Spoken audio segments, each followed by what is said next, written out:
In the late 1960s, the high-performance Chrysler 440 was equipped with a single 4-barrel carburetor. The manufacturer wanted an option that provided more horsepower at a lower cost and with a lighter weight than the Hemi.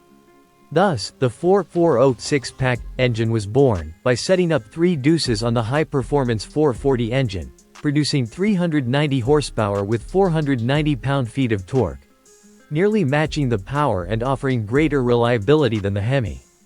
Now, let's explore 6 legendary muscle cars built with the 440 six-pack engine. 1. Dodge Super Bee 440 six-pack, 1969 to 1971. Dodge introduced the Super Bee, a sub-model of the Dodge Coronet, from 1968 to 1971. Built with performance in mind, the 1968 Super Bee's drivetrain options included the 383 Magnum with 335 horsepower and the 426 Hemi with 425 horsepower.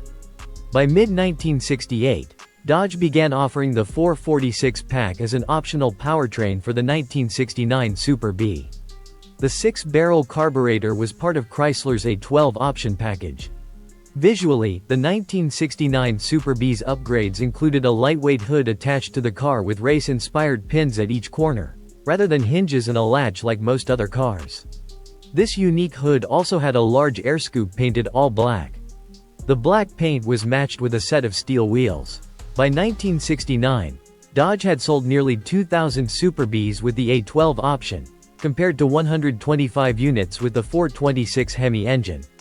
The Hemi's high cost and complex nature reduced its popularity. By 1971, the Super Bee was updated to share the platform with the Dodge Charger. The new model also offered a small block engine option, a 340 cubic inch V8 producing 275 horsepower. 2. Plymouth Road Runner 440 six-barrel, 1969 to 1971. Like its rival, the Dodge Super Bee, the Plymouth Road Runner saw the introduction of the 440 six-barrel engine as part of the A12 option package in mid-1969 and continued until 1971. Other engine options during this period included a 383 cubic inch V8 with 335 horsepower and a 426 Hemi with 425 horsepower. Early A12 Road Runners featured a black fiberglass hood with functional air scoops secured by 4 race-style pins. The car's black steel wheels lacked hubcaps, with chrome lug nuts being the only decorative detail. Plymouth produced about 1,400 440 six-barrel Road Runners in 1969. By 1970, the Road Runner was updated, including changes to the grille, hood, front fenders, brakes, and non-functional vents on the rear tail panel. The 1971 model saw the final appearance of the 440 six-barrel and 426 Hemi engine options.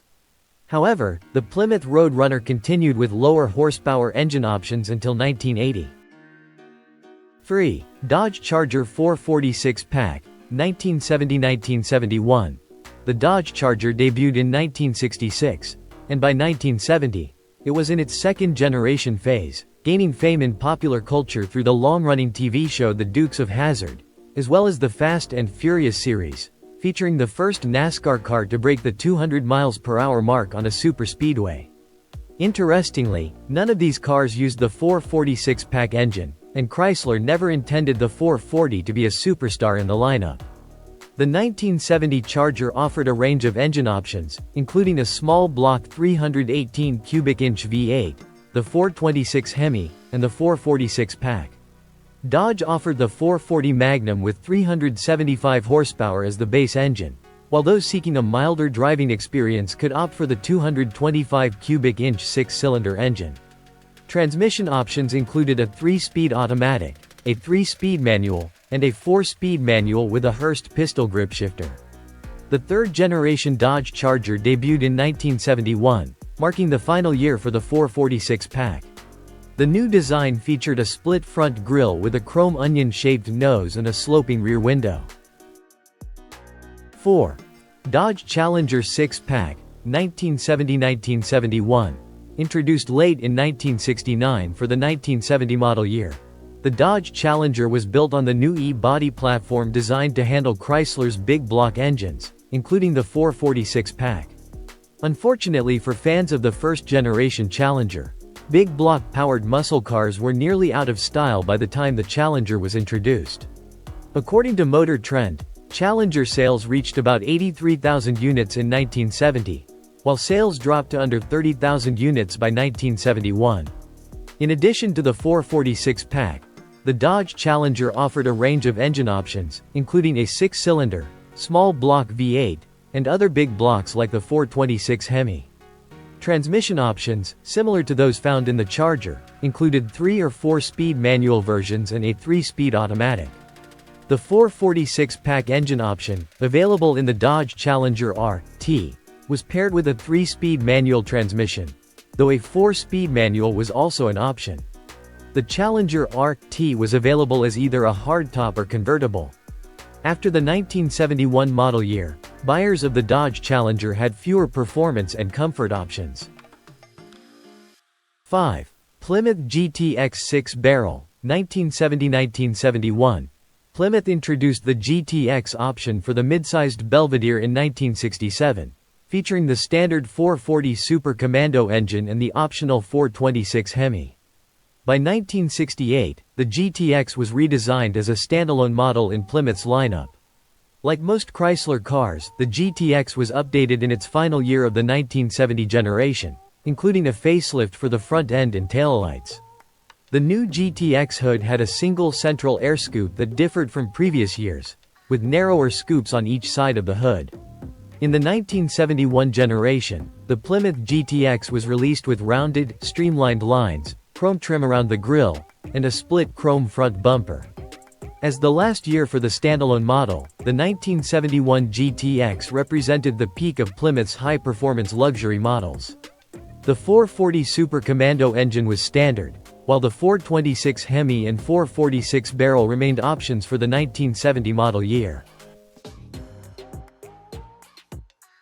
6. Plymouth Barracuda Six-Barrel, 1970–1971. Produced from 1964 to 1974, the Plymouth Barracuda was initially based on Chrysler's A body platform shared with the Valiant, with both sharing some body panels, though the Barracuda stood out with its unique rear window design.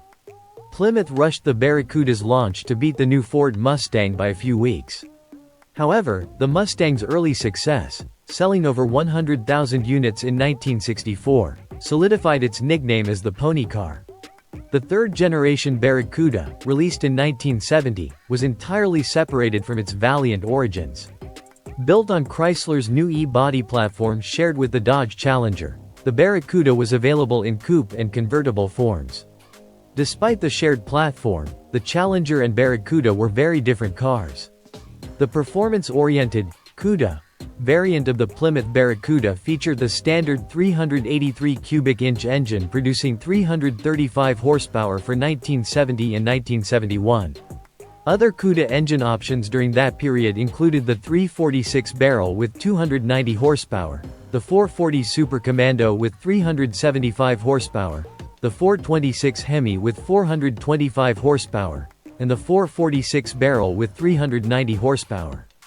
Available decal packages and vibrant exterior color options further emphasized the appeal of the CUDA. If you found it interesting, don't forget to hit like and subscribe to the channel to catch more exciting videos.